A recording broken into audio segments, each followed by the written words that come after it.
Wanda Ortega sai de casa assim, com máscara e um cocar de penas azuis. Ela caminha pelas ruas de terra da comunidade Parque das Tribos em Tarumã, perto de Manaus, e monitora a saúde de idosos enquanto a pandemia da Covid-19 deixa um rastro de mortes no estado. Ortega tem 32 anos e trabalha em um centro médico em Manaus. Pertence à etnia Witoto e usa o tempo livre para atender moradores sem cobrar nada. Nós estamos sem assistência nenhuma. Sou eu que estou fazendo esse trabalho de dar apoio para os nossos parentes. Aqui tem parentes com pressão alta, com diabetes, que não estão podendo ir nas unidades básicas, né? A comunidade Parque das Tribos é formada por cerca de 2.500 indígenas de 35 grupos étnicos diferentes. Todos eles vivem em casas precárias instaladas às margens da floresta amazônica, onde pouco ou quase nenhum medicamento chega.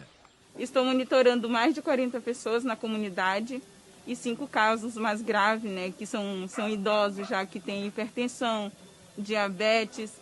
Muitos não estão tomando remédio porque não podem ir pegar o seu medicamento. O lema da colaboradora é a vida dos povos indígenas. Os povos indígenas do Brasil. A doença chamada de Covid-19 traz de volta a triste lembrança de um passado trágico para os povos da floresta. Epidemias levadas pelo homem branco exterminaram grupos étnicos da Amazônia.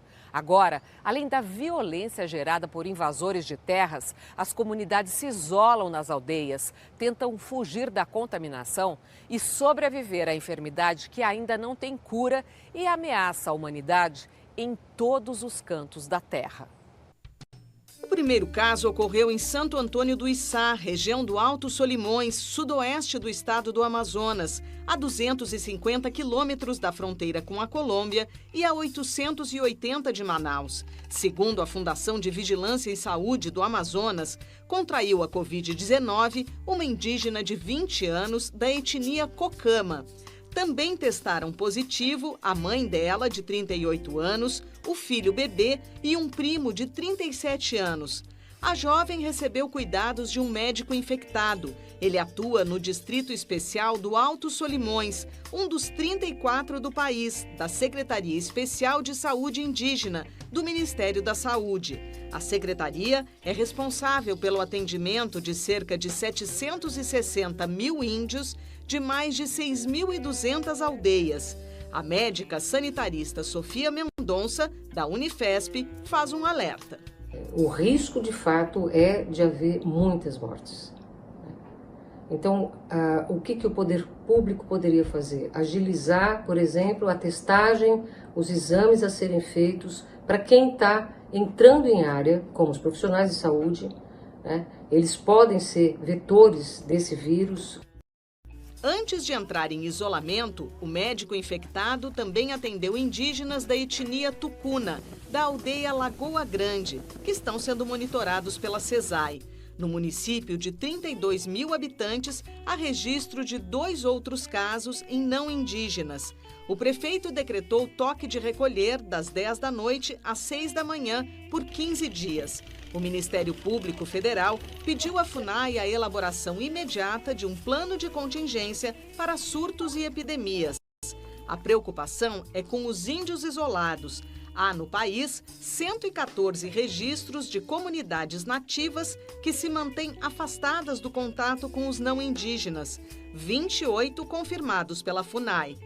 Os indígenas têm sido orientados pelos órgãos governamentais. Para nós, a população Yanomami, não sair da comunidade, ficar na comunidade, entendeu? Para evitar entrar o coronavírus. A única forma de a gente estar se prevenindo é não recebendo nenhuma visita de pessoas não indígenas dentro da comunidade, está fechado para entrada e saída. Quando se fala no isolamento, a gente sabe que isso é uma forma, é uma maneira mais, né, segura para o nosso povo.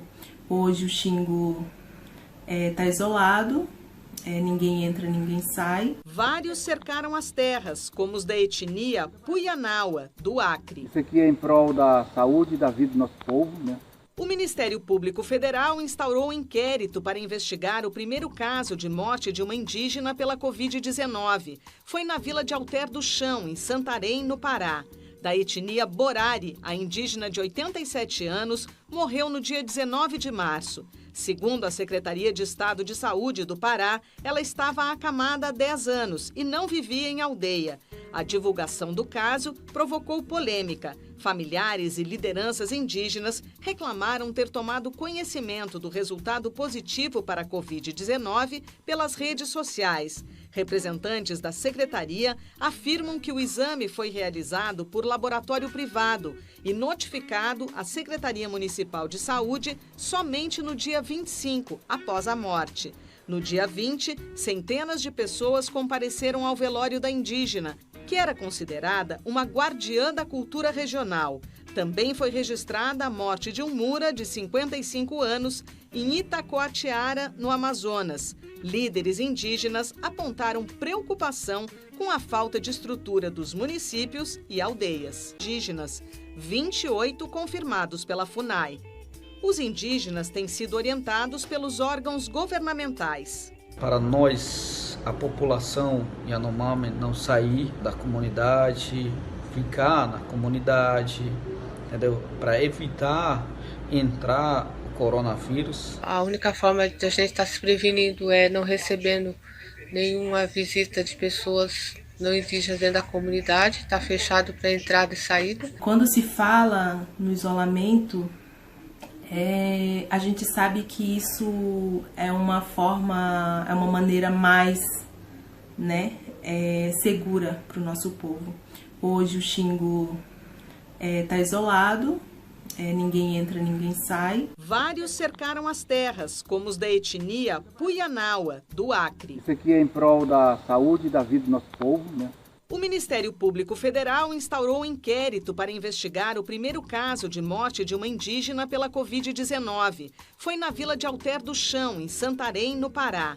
Da etnia Borari, a indígena de 87 anos morreu no dia 19 de março. Segundo a Secretaria de Estado de Saúde do Pará, ela estava acamada há 10 anos e não vivia em aldeia.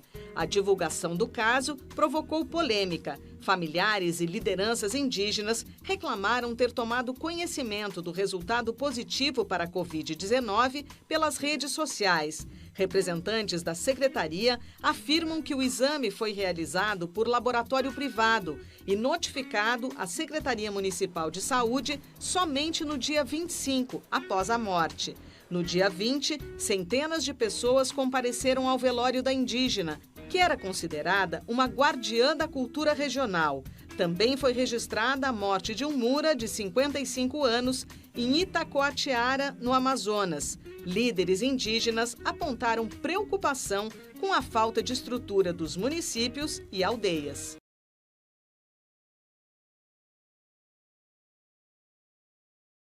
Mulheres indígenas e jornalistas independentes que estão nos ajudando na contagem no Twitter, já temos mais de 3.100 infectados. Segundo a PIB, a Articulação dos Povos Indígenas do Brasil, já temos 269 mortes e 98 povos infectados. Boletim segundo o dia 12 do mês de junho. Os povos indígenas são os mais afetados pelo Covid-19 no Brasil. E segundo pesquisa da Fiocruz, essa vulnerabilidade está ligada a relações socioeconômicas e demográficas desses povos. Sem falar a desassistência da FUNAI e da CESAI, a Fundação Nacional do Índio e a Secretaria Especial de Saúde Indígena.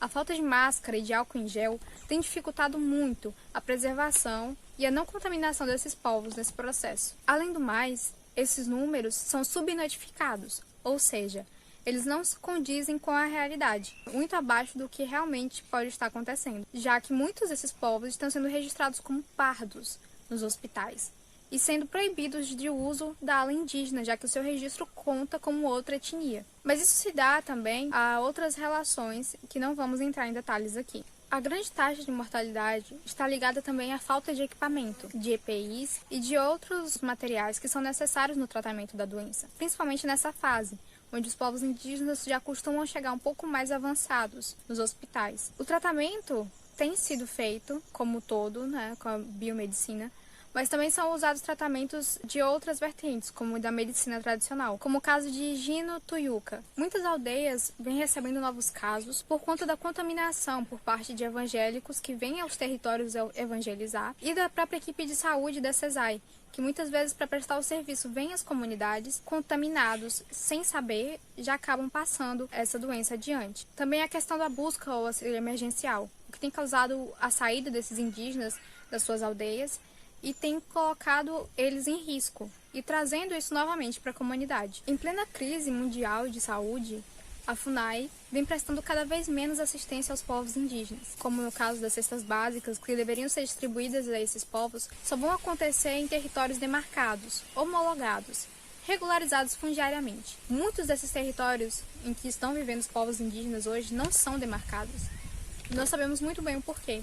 É uma luta de anos para conseguir isso. E mesmo assim, a FUNAI vem desmontando e desprestando esse ser parte de evangélicos que vêm aos territórios evangelizar e da própria equipe de saúde da CESAI, que muitas vezes para prestar o serviço vêm às comunidades contaminados, sem saber, já acabam passando essa doença adiante. Também a questão da busca ao auxílio emergencial, o que tem causado a saída desses indígenas das suas aldeias e tem colocado eles em risco e trazendo isso novamente para a comunidade. Em plena crise mundial de saúde, a FUNAI vem prestando cada vez menos assistência aos povos indígenas, como no caso das cestas básicas, que deveriam ser distribuídas a esses povos, só vão acontecer em territórios demarcados, homologados, regularizados fundiariamente. Muitos desses territórios em que estão vivendo os povos indígenas hoje não são demarcados. E nós sabemos muito bem o porquê. É uma luta de anos para conseguir isso. E mesmo assim, a FUNAI vem desmontando e desprestando esse... Aqui é a aldeia do Cariúca, né? Somos do povo Cambeba, ou Mágua Cambeba. Somos 55 pessoas, somos 13 famílias, né? 22 casos. A nossa comunidade tem 6 anos de existência, de resistência e de muita luta aqui, de 700 famílias indígenas, né? Hoje são 40 pessoas que eu tenho monitorado, né, com esses sintomas. E dessas 40, 5 tiveram agravos respiratórios. Antes estava na China, hoje está aqui no Brasil, está aqui no Amazonas, está aqui na aldeia. No Amazonas, começa a chegar a Covid nas comunidades indígenas. E esse chegar nas comunidades indígenas vai ser destruidor. Porque se Manaus, capital, não tem condição de atendimento, as cidades do interior ainda menos, porque os casos graves são reportados, enviados para Manaus. As comunidades indígenas que estão nos seus interiores ainda mais vão ser atingidas. O nível de atenção deles é básico, né? É o nível primário. Eles não têm formação, você não tem formação para atender pacientes críticos. A gente teve uma situação aqui na nossa comunidade de precisar de uma ambulância, o SAMU. E assim, no momento em que eu fiz a ligação, identificando a comunidade indígena, que a paciente era indígena, a atendente me falou que quem cuida da saúde indígena é a CESAI. Tive que levar às 8 horas da noite ela para a UPA e pedir para que ela fosse identificada em seu prontuário enquanto indígena e a sua etnia. Porque é importante a gente saber quantos indígenas estão sendo afetados pela Covid e os que estão sendo mortos, é pior ainda, que também na cidade não está sendo notificado. É uma coisa tão ruim na vida que eu nunca senti. É lá dentro, né? E aí você não quer comer, você não sente gosto nem de água.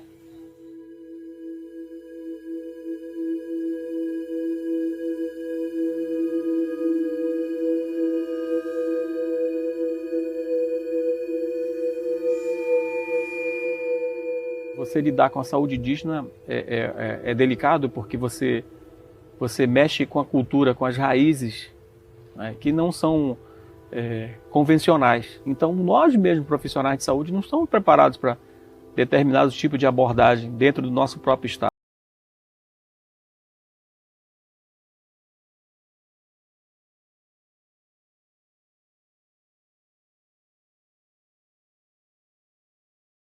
Ter ouvido a palavra Yanomami. E você também deve saber que Yanomamis são indígenas. No dia 10 de abril de 2020, os Yanomamis passaram a lidar com uma nova ameaça, a a Covid-19. A primeira morte entre os povos indígenas brasileiros foi a de um Yanomami, um garoto de apenas 15 anos. O caso ajuda a ilustrar uma outra faceta dessa tragédia: a dificuldade do povo Yanomami em conseguir acesso a atendimento de saúde. Adolescente. Outras más notícias vieram nas semanas seguintes. Até o dia 12 de abril, já tinham sido registrados 77 óbitos entre povos de 34 etnias indígenas do país. O número de infecções confirmadas era de 308. Esses números podem estar subdimensionados e é óbvio que de 12 de abril para cá eles só continuaram crescendo. Por lei, apenas 108 possuem algum leito de UTI. Ou seja, só 8% dos municípios em que há terras indígenas demarcadas contam com leitos de UTI. Você percebe a gravidade dessa situação? Porque se você é um indígena e pega a Covid, as suas chances de ter acesso a um leito de UTI são mínimas. E sem atendimento, você teria mais chances de morrer. Genocídio é o extermínio deliberado de um grupo étnico, racial ou religioso. As pessoas desse grupo perdem a vida e o mundo, sem essas vidas, também perde. Perde diversidade, perde cultura, perde sabedoria. Os nossos avós antepassados já vinham sofrendo essas epidemias que vinham não somente pelos brancos, mas muitas vezes elas apareciam mesmo da própria natureza. Os povos indígenas, não só do Rio Negro, do Brasil, da Amazônia, eles precisam de uma atenção muito especial, principalmente nesses momentos agora de Covid. Sem povo indígena não existe Brasil. Nossa equipe de reportagem acompanhou uma missão do Ministério da Defesa a São Gabriel da Cachoeira. O objetivo era levar remédios, equipamentos de proteção, testes de malária e de Covid-19. Pertinho do Pico da Neblina, ponto mais alto do Brasil, vive parte dos Yanomami. Maturacá é uma comunidade onde vivem cerca de 600 indígenas. A região registrou a primeira morte causada pela Covid-19 entre os Yanomami.